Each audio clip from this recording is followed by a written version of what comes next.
Una de las cosas que entendemos al leer las Escrituras es que Dios es un Dios de restauración. De eso se trata la redención. Dios ha restaurado nuestra relación con Él. Y si Él ha hecho mucho para restaurar lo que es grande, ¿no crees que Él quiere encargarse de las cosas menores? Lo que hayas perdido en la vida, tal vez fue tu salud, tal vez tu sentido de propósito, tal vez fue tu energía, tal vez fue tu trabajo, no lo sé, pero sí sé esto, que Dios es un Dios de restauración y Él nos cuidará. Aún nos abre puertas que ningún hombre cerrará. Él cierra puertas que deben estar cerradas y otros quieren abrir. Y Él quiere ayudarte, se preocupa por ti. ¿Experimentas pérdida de algo en tu vida? Escucha, Dios es un restaurador. Atención, hablaremos sobre eso. Estoy aquí en la Tierra Santa. Vamos a seguir los pasos de Jesús y vamos a llevarles la palabra a diferentes áreas donde Jesús caminó. Creo que va a ser una bendición para ustedes. Esta idea de llevarles la palabra de los lugares donde pasaron los acontecimientos, creo que será esclarecedor, así que no se vayan. Hay una historia reveladora que se cuenta en el Evangelio de Mateo, capítulo 8, verso 1. Dice: cuando descendió Jesús del monte, le seguía mucha gente. Y vino un leproso y se postró ante él, diciendo: Señor, si quieres, puedes limpiarme. Jesús extendió la mano y le tocó. Quiero, sé limpio. Y al instante su lepra desapareció. Jesús le dijo: no le digas a nadie, sino ve, muéstrate al sacerdote y presenta la ofrenda que ordenó Moisés para testimonio a ellos. Y el leproso es como muchas personas que creen que Jesús puede, pero no están seguros de si quiere. Sabía que él podía, pero no sabía si quería. El leproso le dijo: Señor, si quieres, puedes limpiarme. Y creo que Jesús respondió la pregunta para siempre: yo sí quiero. Él quiere hacernos íntegros, Él quiere limpiarnos. Y escuchen, la fe real toma dos cosas. No solo debes creer que Dios puede, también hay que creer que Él quiere. Y podrían hablar con cualquier pecador en la calle y decir: oye, ¿crees que Dios puede sanar? ¿Crees que puede hacer milagros? Y Él te dirá: sí, es lógico, porque es Dios. Claro que sí, pero no significa que tenga fe. La fe no solo es creer que puede, sino creer que Él quiere. Digamos que le digo a todas las personas en mi vecindario: oigan, en serio quiero comprarles a todos un auto nuevo. Ellos dirán: es genial, Bayless, pero no se emocionarán. Y yo diré: no, en serio, quiero hacerlo, está en mi corazón, me encantaría hacerlo. Ellos dirán: es maravilloso, Bayless. Tal vez crean que quiero, pero sabrán que no puedo. No es suficiente base para la fe. Por otro lado, si hubiera un multimillonario que llegara al vecindario y dijera: oigan, chicos, yo podría comprarles a todos en el vecindario un auto nuevo, dirían: vaya, es maravilloso, sabemos que sí. Aún no es base para la fe. Ellos saben que Él es capaz, pero no están convencidos de que quiera. Pero si Él viniera y dijera: saben todos aquí, puedo comprarles un auto nuevo y quiero hacerlo, hagan fila, vaya, habría una locura para hacer fila, porque de pronto hay base para la fe. Y cuando se trata de que confiemos en Dios, no es cuestión de creer que Él puede, sino también creer que Él quiere. Y creo que Dios demostró su voluntad hacia nosotros, al grado máximo de enviar a su Hijo. Las Escrituras dicen que Él no escatimó ni a su Hijo. ¿Cómo no habrá de darnos generosamente todas las cosas? Amigos, Él no quiere solo responder tus oraciones, sino que quiere cumplir todo lo que dijo en su palabra. Esta es una copia de lo que Él quiere. Leeré los versículos 16 y 17 del mismo capítulo, Mateo 8. Aquella noche le llevaron a Jesús muchos endemoniados. Él expulsó a los demonios con una orden y sanó a todos los enfermos. Así se cumplió la palabra por medio del profeta Isaías, quien dijo: se llevó nuestras enfermedades y quitó nuestras dolencias. Hizo lo que hizo para cumplir su palabra. La palabra de Dios es una revelación de su voluntad. Él no solo puede, también quiere. Y si lo encuentras como promesa, si lo encuentras declarado, en la palabra de Dios, amigo, es una declaración del deseo de Dios, es una declaración de su voluntad. Así que no solo creamos que puede, también creamos que Él quiere.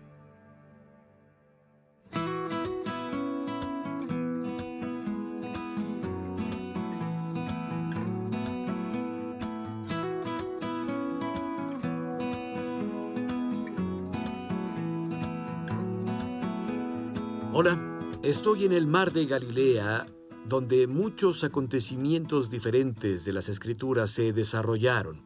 Quiero leerles uno de ellos que está aquí en Mateo capítulo 8. Jesús tenía grandes multitudes a su alrededor y dio un mandamiento a sus discípulos para que se fueran a otro lado. Y luego dice en el versículo 23, y entrando él en la barca, sus discípulos le siguieron. Y he aquí que se levantó en el mar una gran tempestad, y las olas cubrían la barca, pero él dormía.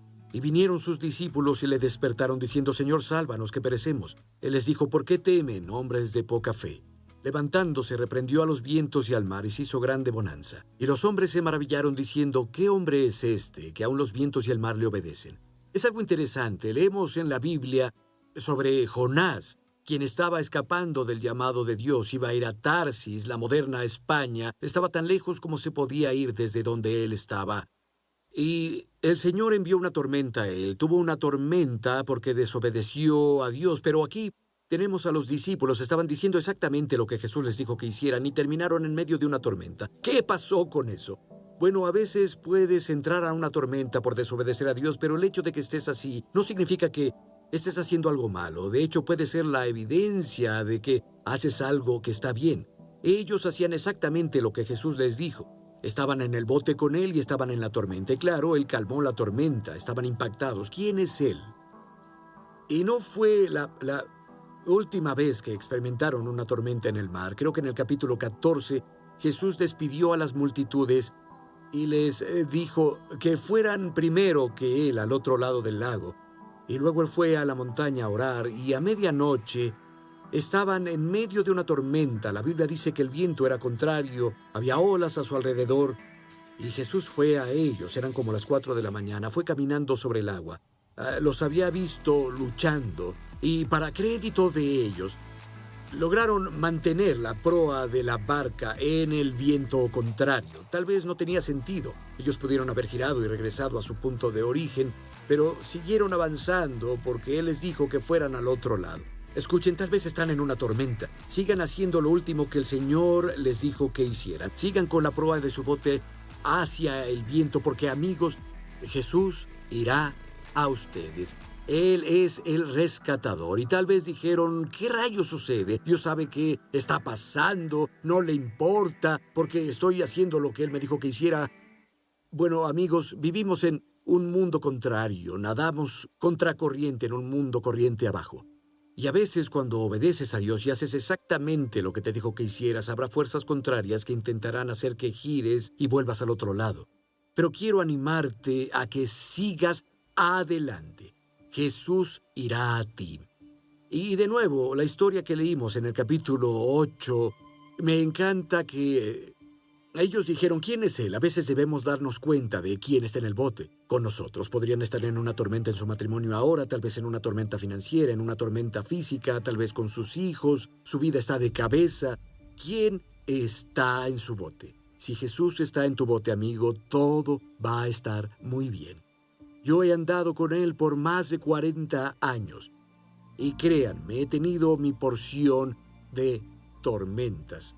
Él ha sido fiel conmigo, continuamente y siempre. Él no siempre llega en el momento que nos gustaría, pero amigos, siempre llega.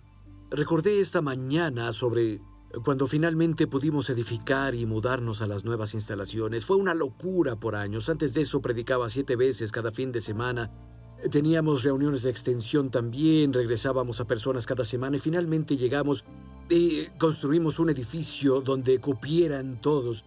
Y en el momento en que lo obtuvimos, a la semana de llegar ahí, la economía en California, donde estamos, se colapsó. Miles de personas perdieron su trabajo y ahora teníamos este enorme presupuesto, este enorme pago de préstamo. Y muchas personas en la iglesia perdieron sus trabajos. Fue un tiempo difícil, pero Él nos sacó de la tormenta. Él te sacará de tu tormenta, amigo. Él te acompañará. Y solo quisiera animarte de nuevo. Y hoy estoy aquí en el mar de Galilea, y esto me recuerda la fidelidad de Jesús. Él va a ser fiel en tu vida. Confía en Él y ve lo que Él puede hacer.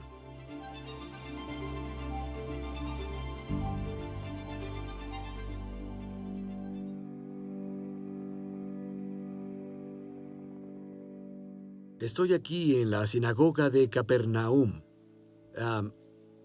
La que construyeron aquí fue a finales del siglo IV, pero está encima de la que muy probablemente fue donde Jesús enseñó.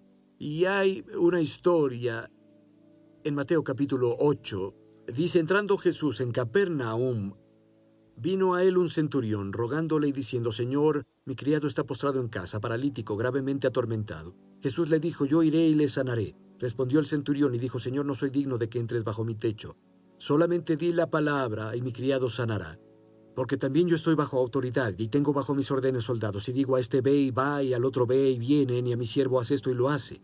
Al oírlo Jesús se maravilló y dijo a los que le seguían, de cierto les digo, que ni aún en Israel he hallado tanta fe. La historia continúa. El siervo fue sanado. Y esto es interesante. Si pones todos los evangelios juntos, el centurión envió representantes a su nombre. Él no fue con Jesús personalmente.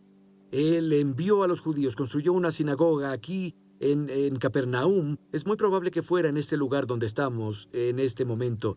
Y su siervo estaba al borde de la muerte. Ese hombre se preocupó por su siervo, algo que era tal vez muy raro para un soldado romano en autoridad en esos días. Pero él envió personas a Jesús sin saber que Jesús iba a ir o no.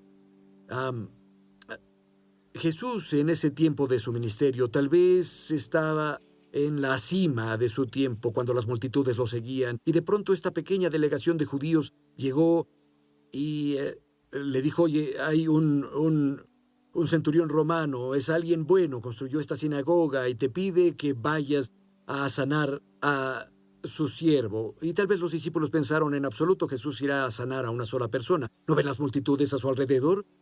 Y un comentario que leí estima que desde donde Jesús estaba en ese tiempo eran unos 30 kilómetros de distancia donde el centurión romano vivía, y Jesús dijo, sí, yo voy. Se alejaría 30 kilómetros de su camino para mostrar su voluntad de sanar.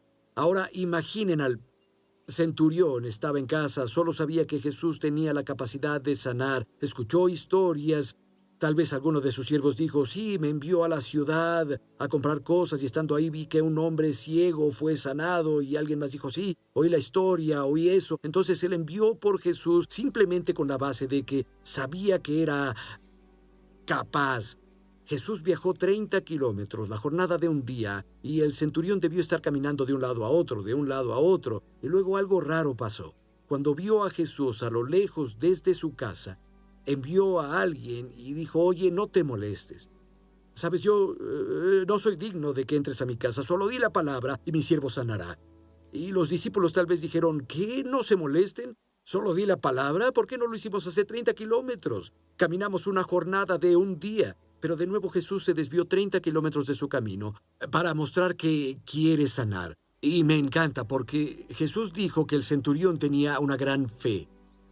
Y cuando él comprendió que Jesús podía hacerlo, y de pronto cuando vio que Cristo vino, se dio cuenta de que quería. Esa es la base para una gran fe. Pero fue un paso más adelante. Dijo, oye, solo necesitas decir la palabra, no necesito ninguna otra evidencia, no necesito otra cosa, no tienes que acercarte más, ahora sé que puedes y sé que quieres. Solo di la palabra y mi siervo será sanado. Y Jesús dijo, vaya, no he encontrado a nadie con una fe así en todo Israel. La gran fe cree que Dios puede, que quiere, y también acepta la palabra de Dios como autoridad final. Esa es toda la evidencia que la gran fe necesita. Y hay otra historia de alguien que tenía gran fe también, y es interesante. Fue otro gentil. Las únicas personas que Jesús dijo que tenían gran fe No eran judíos, sino gentiles. Vamos a estar hablando de eso en un momento.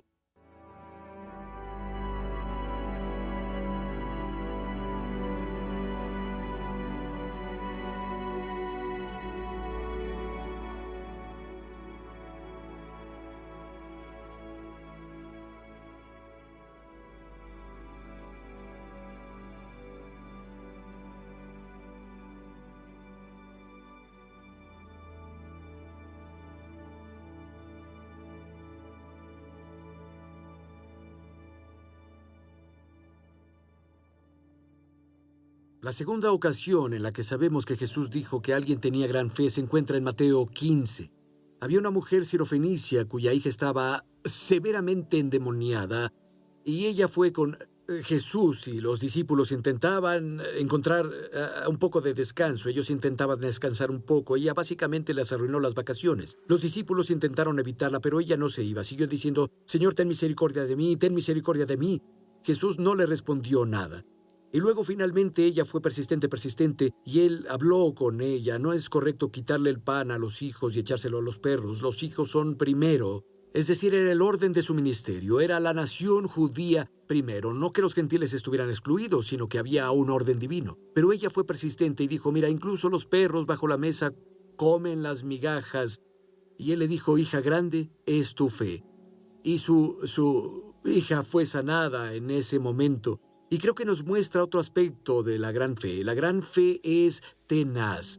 Él no le respondió, pero ella persistió. Cuando parece que el cielo está en silencio y no obtienes una respuesta y parece que no hay avance ni adelanto, amigo, la gran fe no se queda ahí. La gran fe no renuncia. La gran fe cree que Dios puede, cree que Dios quiere, descansa en la evidencia de su palabra. Y la gran fe es tenaz y no lo deja ir. No siempre obtienes la respuesta de inmediato cuando la pides, pero amigo, si no renuncias, Dios es fiel. Él realizará su palabra. Jeremías dijo que Él vigila su palabra para llevarla a cabo.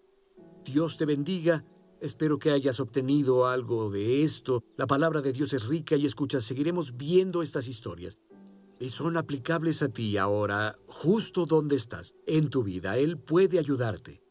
Él quiere ayudarte. Encuentra la promesa. Ve a su palabra que cubre tu situación. Pide y sé muy tenaz. Apégate a la palabra de Dios. Creemos que encontrarás las respuestas también. En el nombre de Jesús.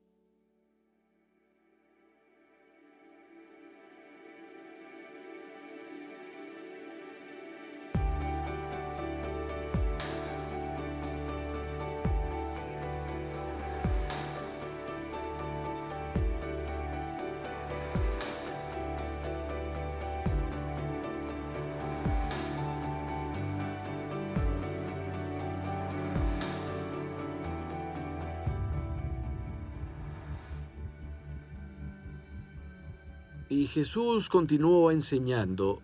Aquí en Mateo capítulo 6 nos dio un modelo de oración y dijo, ustedes deben orar así, Padre nuestro, que estás en el cielo, santificado sea tu nombre, venga a tu reino, hágase tu voluntad en la tierra como en el cielo. Danos hoy nuestro pan cotidiano, perdónanos nuestras deudas, como perdonamos a nuestros deudores. No nos dejes caer en tentación, sino líbranos del mal. Tuyo es el reino, el poder y la gloria por siempre. Amén. Y solo para enfatizar un punto, lo retomó y dijo, porque si perdonan a otros sus ofensas, también los perdonará a ustedes su Padre Celestial. Pero si no perdonan a otros sus ofensas, tampoco su Padre les perdonará a ustedes las suyas. Jesús enfatizó una parte de su oración al reiterar el perdón. Es tan importante. Creo que tal vez es el factor más grande de la falla en la fe. La falta de perdón te alejará de las bendiciones de Dios. Recuerdo que enseñé sobre este tema un domingo en la noche, la necesidad de perdón y de liberar a los que nos han ofendido. Y no sé cómo todo esto ocurrió hasta la siguiente semana. Una semana fue a verme, que estuvo en la reunión, y ella me contó la historia después, una semana después.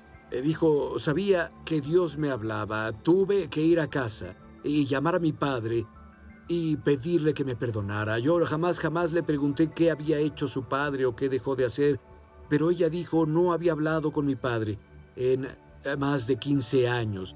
por lo que había pasado. Y ella dijo, fui a casa esa noche y le dije, hola papi, soy yo, lo llamé. Estaba muy sorprendido de saber de mí. Dije, papi, solo llamé para decirte que te perdono. Y él dijo, gracias por hacer eso. Y ella dijo, necesito que me perdones.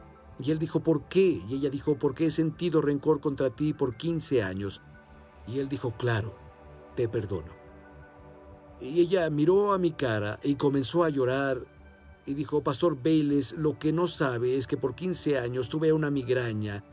Había tenido mucho dolor en la cabeza por 15 años, sin cesar, 24 horas al día, y tomaba mucho medicamento diario y casi no me quitaba el dolor. Por 15 años tuve esa terrible jaqueca. Y dijo, el domingo en la noche fui a casa, llamé a mi padre y lo perdoné.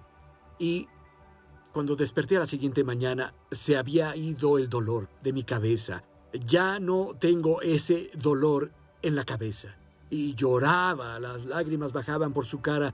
Y dijo, no tiene idea de lo que es sufrir por 15 años y en un instante liberarse de ese dolor. Amigo, es el poder del perdón. La falta de perdón es como un ácido que le hace más daño a quien lo guarda que al objeto donde es derramado. Háganse un favor y perdonen. Y tal vez digan, en mi familia no somos de los que perdonamos, no nos criaron así. Háganlo de todas formas. Si Jesús está en tu corazón, puedes perdonar. Es una elección que tomas. Yo vengo de una familia donde las personas históricamente no perdonan. De hecho, fue mi tataratía. Ella y su esposo vivían en las montañas de Virginia Occidental. Tenían un poco de sangre montañesa ahí. Y no sé qué pasó, pero ellos tuvieron una pelea de algo. Y ella se fue de la casa, cruzó la calle de tierra y fue arriba a otra pequeña cabaña que tenían ahí. Pasó la noche ahí. Bajó la mañana siguiente, limpió la casa, hizo el desayuno para él y en la tarde subió y durmió en la otra cabañita en la cañada. Ella hizo eso diario durante los siguientes 20 años. Nunca le habló a su esposo de nuevo. Por 20 años. Y se aferró mucho a ese rencor. Yo entiendo un poco sobre provenir de un montón de rencorosos, pero ¿saben qué? Se puede hacer. La Biblia dice que Dios ha derramado su amor en nuestros corazones por el Espíritu Santo que nos es dado, y quiero animarlos. Sigan el ejemplo de Jesús. Necesitan perdonar. Si no perdonan, tampoco el Padre en el cielo los perdonará. Terminarán en las manos del atormentador hasta que paguen esa deuda de perdón. La deuda que todos debemos como creyentes es la deuda de perdón. Necesitamos liberar a los que nos hicieron daño. Necesitamos perdonar a los que nos ofendieron. Eso solo traerá bendición a nuestras vidas, amigo, donde sea que estés, lo que sea que te pasó. Quiero animarte, perdona como has sido perdonado. Serás bendecido si lo haces.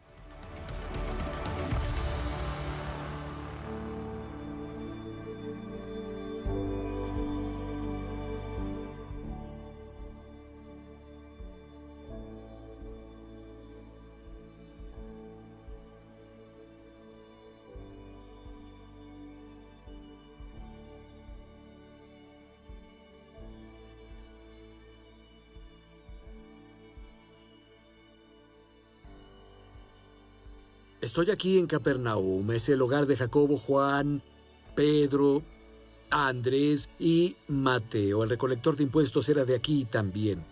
Y después de que Jesús enseñó en la sinagoga aquí, fue a la casa de Pedro y su suegra estaba enferma con una fiebre. Y dice en Mateo 8:14, vino Jesús a casa de Pedro y vio a la suegra de este enferma con fiebre y tocó su mano. Y la fiebre la dejó y ella se levantó y le servía. Me encantó eso sobre la suegra de Pedro. Ella fue sanada y de inmediato comenzó a servir. Amigo, Dios quiere darnos fuerzas. Él quiere bendecirnos, pero no para que hagamos nuestras cosas. Es para que podamos servir. Dios le dijo a Faraón, deja que mi pueblo se vaya para servirme. Escuchen, si buscan un milagro de Dios, si quieren ser sanados, dediquen su vida a hacer su voluntad, a servirlo. Así es como respondemos a las bendiciones que Él nos da. La suegra de Pedro fue sanada, se levantó y los sirvió de inmediato.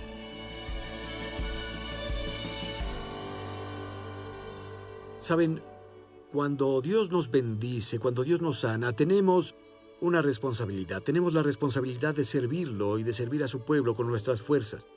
Pero debemos ser sabios también, porque las Escrituras dicen que tenemos un adversario, que anda como león rugiente buscando a quien poder devorar. Jesús dijo que el ladrón viene a robar, matar y destruir. Y si queremos conservar lo que Dios nos da, creo que necesitamos ser sabios y hacer las cosas correctas. Necesitamos pegarnos al libro de Dios. Es comida para nuestro espíritu, alimenta nuestra fe, mantiene nuestra fe fuerte. Es importante que nos rodeemos de una comunidad de creyentes, porque la verdad es que si estás con personas que están llenas de duda y que no creen en lo que tú crees, y no hablo de alcanzar a personas por el Evangelio, todos necesitamos ese tipo de relaciones, pero las personas con las que estás y haces tu vida, si no creen en la sanidad, si no creen en el bautismo del Espíritu Santo, si no creen en que Dios libera, amigo, eso te va a afectar. Las Escrituras dicen, el que anda con sabios, sabio será, mas el que se junta con necios será destruido. Y Jesús en el Evangelio de Mateo está hablando de cuando un espíritu sale de alguien, cuando es echado fuera. Él acababa de echar un espíritu de un joven, se va a lugares secos buscando descanso y no lo halla. El espíritu vuelve y dice, voy a volver a mi casa, y la encuentra vacía, barrida y decorada, y trae a 7 espíritus más malos que él. El estado postrero del hombre es peor que el primero, porque no cuidó lo que tenía. Fue limpiado por el poder de Dios, pero luego había un montón de decoraciones religiosas. Necesitas toda la palabra de Dios. Haz lo que puedas para estar conectado a una comunidad de creyentes, para que puedas mantener lo que Dios te da, y luego a tu vez ayudar a otras personas que lo necesiten. Dios te usará como vasija para ayudar y bendecir a otras personas.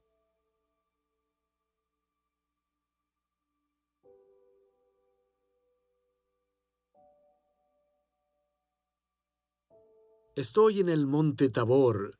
Muchos dicen que aquí fue la transfiguración y desde este punto las personas lo consideran muy sagrado. Me gustaría orar por ti. Quiero animarte a dejar la amargura y la falta de perdón que tienes y dejar que Dios haga algo impresionante en tu vida. Si perdonas y te acercas a Dios, amigo, cosas impresionantes pasan, cambian. La sanidad, un avance en el área que lo necesitas. Déjame orar por ti ahora. Padre, oro por cada persona que está escuchándome y me está viendo donde sea que estén en el mundo, y que tú los alcances y los toques. Si necesitan sanidad, te pido que los sanes. Si necesitan sabiduría, te pido que les des sabiduría. Si necesitan un avance en su familia, te pido que hagas eso, Dios. Y gracias porque eres el Dios que puede hacer más abundantemente todas las cosas que pedimos de acuerdo al poder que obra en nosotros. Por Cristo Jesús. Amigo, necesitas saber que Dios te ama. Y oye, no querrás perderte el siguiente programa. Vamos a estar filmando en Jerusalén y va a ser fantástico.